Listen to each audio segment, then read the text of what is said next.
Olá, eu sou a Thaís Isidro, sou coach de inteligência emocional voltado para mulheres e casais. Depois que eu gravei o meu vídeo sobre ansiedade, eu recebi algumas perguntas sobre síndrome do pânico. E é para responder essas perguntas e te ensinar algumas ferramentas que eu estou gravando esse vídeo hoje.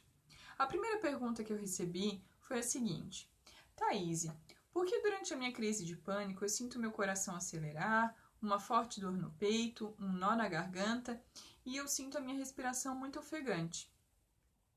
Eu preciso que você entenda que, como eu me sinto, normalmente eu me comporto. Eu já devo ter falado disso em algum vídeo por aí, que todo pensamento ele se torna um sentimento e aí condiciona os meus comportamentos. E quando vem a crise de pânico, é mais ou menos assim que acontece. Eu acabo tendo pensamentos que me indicam algum risco. Eu visualizo um cenário e aí aquilo se torna um sentimento e aí eu me comporto dessa forma.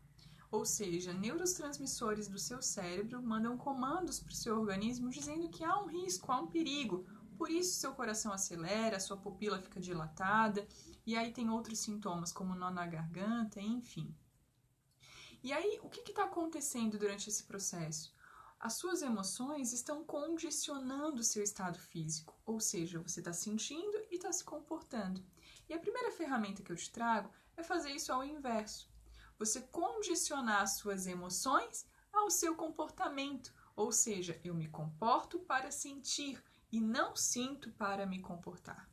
Então, se você está em algum momento e sente que vai começar a desencadear uma crise de ansiedade, uma crise de pânico, a primeira dica que eu te trago é tente se sentar, tá? Ou procure um local onde você possa se apoiar. Algumas pessoas durante a crise de pânico têm um impulso de sair correndo e acabam se colocando num risco real. E algumas pessoas simplesmente congelam. Então, quando você sentir que está começando a desencadear a crise, procure um ambiente seguro. Após isso, você vai começar a respirar. Sim, não respirar de maneira ofegante como seu estímulo natural das suas emoções, mas de uma maneira fisiológica, saudável, que mande o comando para o seu cérebro de que você está bem e está tranquila, para que ele produza neurotransmissores de bem-estar e relaxamento. Então você vai respirar da seguinte maneira: você vai respirar de maneira bem profunda e lenta, enchendo seu abdômen de ar, vai segurar por alguns instantes e vai soltar a respiração. Mais ou menos assim.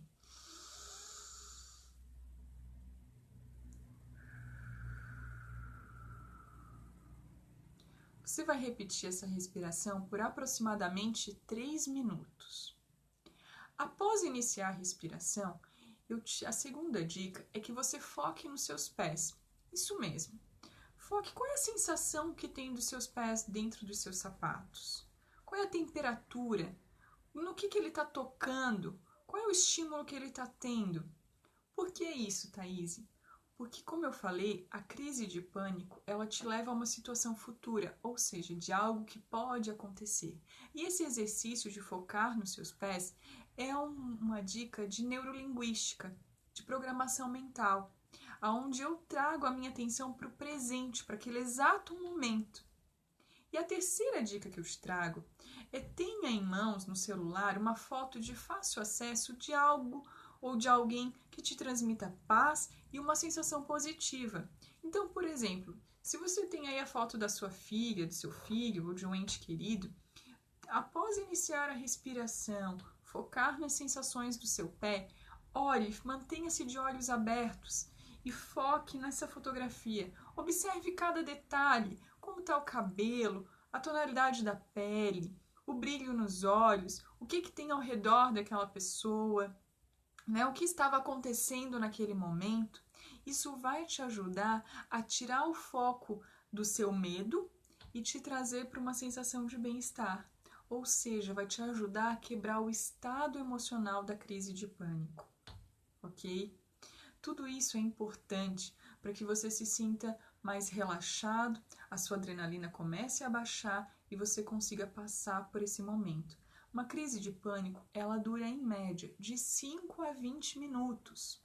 dependendo do nível, né, de medo que a pessoa passa.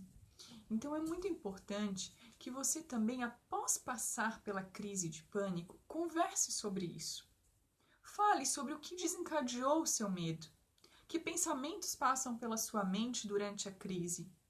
Normalmente, as pessoas que têm pânico, crise de pânico, elas não gostam de falar disso, porque elas acreditam que falando vão estar se estimulando a ter outras crises, quando na verdade isso é uma farsa, tá?